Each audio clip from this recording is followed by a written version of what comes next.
How's it going? Good. Kenny, how you doing? Good, man. Good. My name's Mike Hsu. I work at WWFX here in Worcester, Massachusetts. And Worcester. yeah, you must Yeah. have played Worcester. Oh, yeah. We've played there, and my this girl that works for me, she's worked for me for 20 something years now. She's from up there, and so she's coaches me on how to pronounce everything Oh, properly, good. like Peabody instead of Peabody, Right, and right. stuff like Yeah. And Dedham instead of Dead Ham. that. Yeah, Right. yeah, Yeah. right. Well, thanks for taking the time, man. I appreciate it. Yeah, my Um, pleasure. now I can't believe it's 30 years since Ledbetter Heights and 1995. And how old were you then when you started recording that album? I was 17, so I signed my record deal when I was 16, and then right after that I started writing songs for the record. And then we we started recording it the last 3 months of my senior year in high school when I was still 17.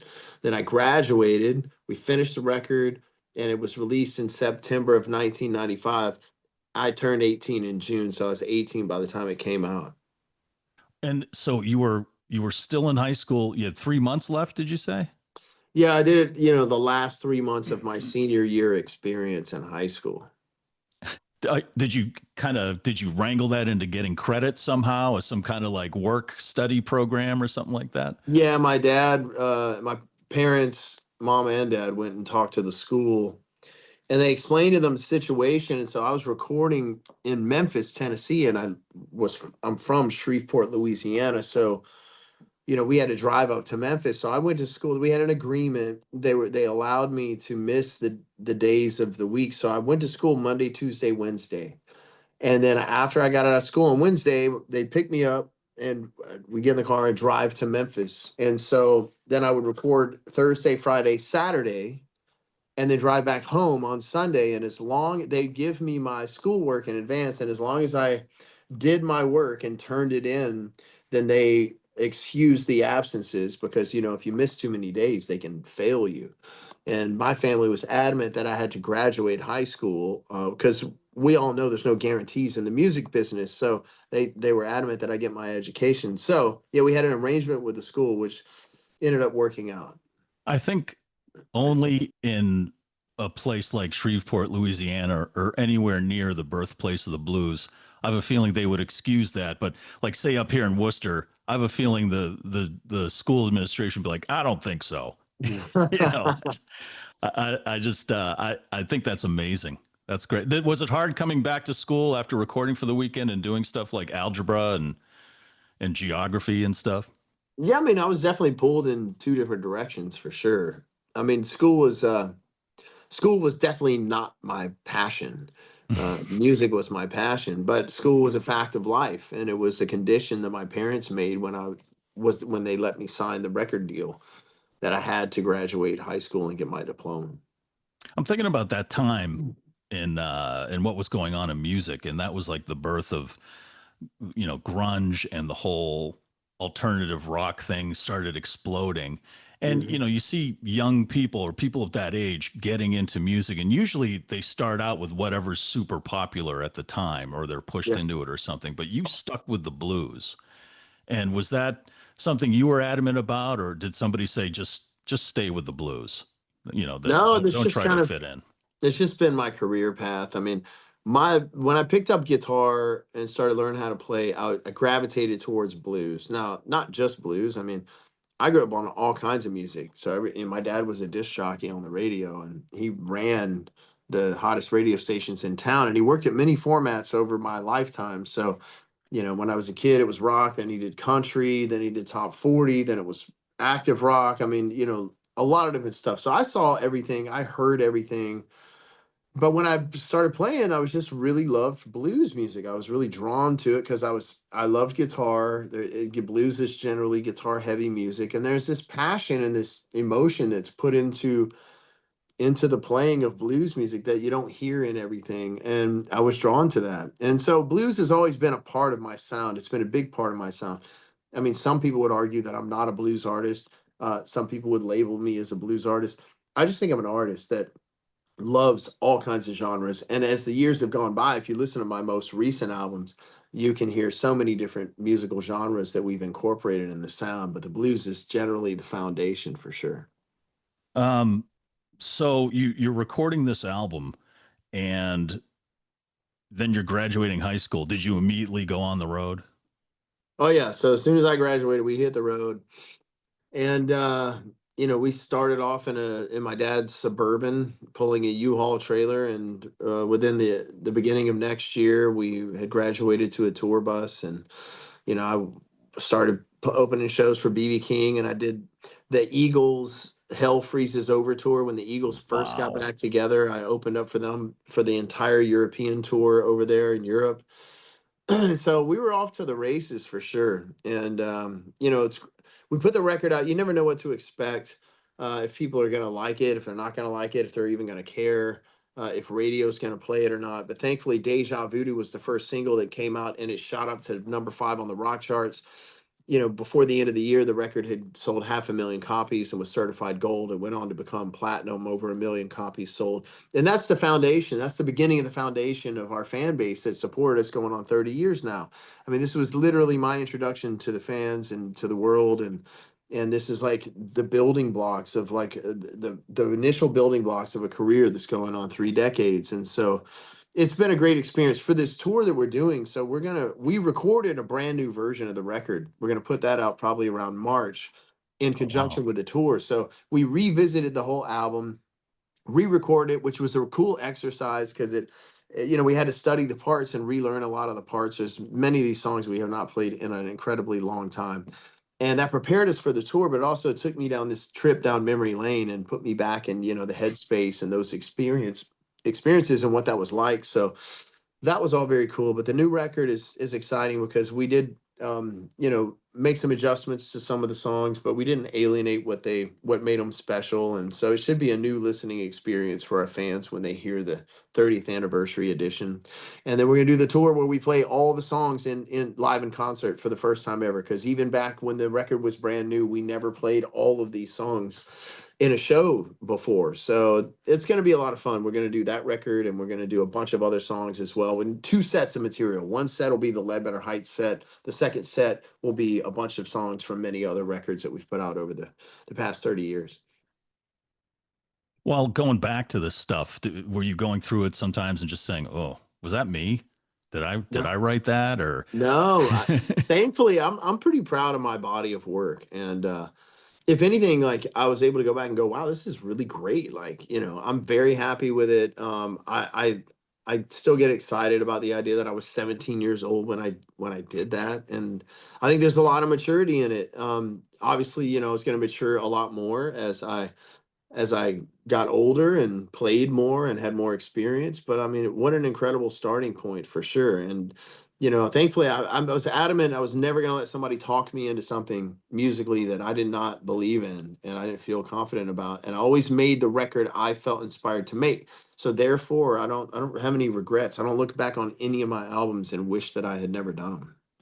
yeah, I did a interview not too long ago with John Lodge from the Moody Blues, who just passed away last week, and he said when they went in to record their I think it was the third album or something. He was talking to one of the engineers. That was back when they used to wear white coats in the studio in London. They were like scientists. And he said Yeah. that guy gave him some great advice. He said, record stuff that you'll still be proud of 20 years later. Hmm. Kind of take and is do you manage to look forward like that when you're writing or you're recording songs? That was my goal, like from the very beginning, was to write songs that were not. I mean, I was never trying to be a pop star, so I wasn't chasing like the trend of the moment, which then I think worked to my. I think it worked to my advantage in the end because like now I'm able to have a career still playing songs that I recorded 30 years ago, right? My goal is to make timeless music. I wanted to write songs that would be played on the radio, hopefully, and enjoyed by the fans for years and years and decades and decades. Like I wanted to be one of those like acts that winds up like with songs on classic rock radio because those songs get played for eternity. And there's a few of them that absolutely wound up like that. Deja Voodoo is one of them. Blue on Black is absolutely one. I mean, several of my songs still get played on the radio today. And so and the fact that people are this excited about this tour 30 years after the fact, after the record came out, and we're excited about it. I mean, yeah, I feel like we accomplished that for sure. Do you remember where you were and how old you were at the time when you first heard your music on the radio? Well, I don't know the exact moment, and so I had a bit of an advantage because my dad was a disc jockey, Oh, and right. he was the general manager and program director of the radio station. So when I did my first demo recordings before I even had a record deal, my dad played those on the radio locally in Shreveport because he was trying to help get the word out, Right, right. around town about me. So, I mean, I remember that, but I don't remember that one defining moment. But I do have lots of memories on that first tour where we're driving all over the country in my dad's Suburban. There's like 7 or 8 of us, we're all like sleeping on each other's shoulders as we go down the road. But every time we'd roll into a new town, we'd search the radio to find the local FM rock station and we'd be listening to it, and I remember like just how exciting it was when my song would come on the radio, and we'd be in different cities all over the country, and I'm like, "That's my music," It's so exciting, absolutely, so cool for sure. So you started playing out when you were, what is it, 13? Am I getting Yeah. that right? You were Yep. playing, so, and then you got professional, and then you're recording albums, you're going on tour, you're graduating to tour buses. How did you seem like a very stable individual for someone who spent his whole life on the road making music, surrounded by that business, which can, as you well know, can be toxic, Yeah. especially to kids who are super impressionable. How did you navigate that at the time? Was that your dad helping you out? Were there other artists that were giving you advice? I mean, yeah, I had artists giving me advice and stuff, but like some of it you just have to navigate on your own, and there is a period I think for most people where you wind up going through that whole phase of trying to be a rock star and thinking that to be a rock star you have to do a bunch of crazy stuff. Thankfully, I was able to like get to the other side of that and survive all of it. But yeah, ultimately, you don't, and in the blues world it's like you also feel like you have to suffer in order to be a real blues man, and so then people will create their own suffering, just to try and Hmm. legitimize what they're doing. And so thankfully, it's like, yeah, I feel like I was raised with a certain moral compass, and I never walked around this planet trying to act like I invented anything. I just have always been very enthusiastic about the fact that I've gotten an opportunity to entertain people and play the music that I love to play, and I know how rare that is and how fortunate I am to be able to do that, and I think that helps keep it all in perspective. You're at an age now where you've experienced a lot, but back when you were 17, were there people saying, what does this kid know about the blues? Has he gotten Yeah. his heart stomped on yet? Has he walked in on his wife who's with the bus driver? All that stuff, Oh yeah, there's probably still people that say, "What does this guy know about the blues?" Like the hardcore blues people, like the really hardcore blues fanatics. They, some of those people think I'm ruining blues music Oh, because for of crying my approach to the music. So yeah, that's just my whole life. Whether I was too young or I'm too rock and not enough this or that, or I don't look the part. I mean, whatever. At the end of the day, it's like, you know, I mean, at that point, I mean, I had my first relationships were actually not great. So out. I had a whole lot of stuff to write about, even by the time I was writing my first album. And there were several beyond that where I was able to tap into those experiences. I mean, at the time, they were unfortunate experiences, but I guess in the end, it helped, create some great music. Yeah, it's heartache. That's the biggest inspiration, I think, for Yeah, most people. Yeah, but also like blues music isn't all about suffering and self-loathing and all that stuff. Like a lot of blues music and the stuff that I write, in most recent years, is just really more positive. Like I want to make you feel good. If we're talking about something difficult, at the end, I still want you to walk away feeling good about it. If only that it's because you feel like somebody understands what you're going through because it's in a song. But I like to make people feel good and celebrate life and celebrate women instead of demonizing them and all that kind of stuff. I mean, you can write some funny songs about all that stuff too, but the blues is way more broad than people give it credit for. Yeah. Yeah, I agree. I mean, there's also the party songs, Yeah, the partying on a Friday night, getting out of work tunes. And yeah, you're yeah, more in that vein, I think, that, yeah, trying to lead people to a good time. Do right. if you don't mind me asking a personal question here, you have kids, right? Yeah, I got 6 kids. Oh, I was only led to believe you had two. My mistake. Oh no, no, Oh my goodness, six that's a big kids. discrepancy there. Yeah, That's a huge discrepancy. My yeah, bad on that, man. Holy mackerel. So, are any of them getting into the music business? yeah. Well, not the business yet, but like they're all very musical. Would And you encourage any of them to, to go out there and do what you did? And, once I they encourage graduate my high school, of course, I encourage my kids to do that they can do whatever they want. They just have to apply themselves. And so I don't know, man. Nobody made me play guitar. My parents didn't force me. I did it because I wanted to do it.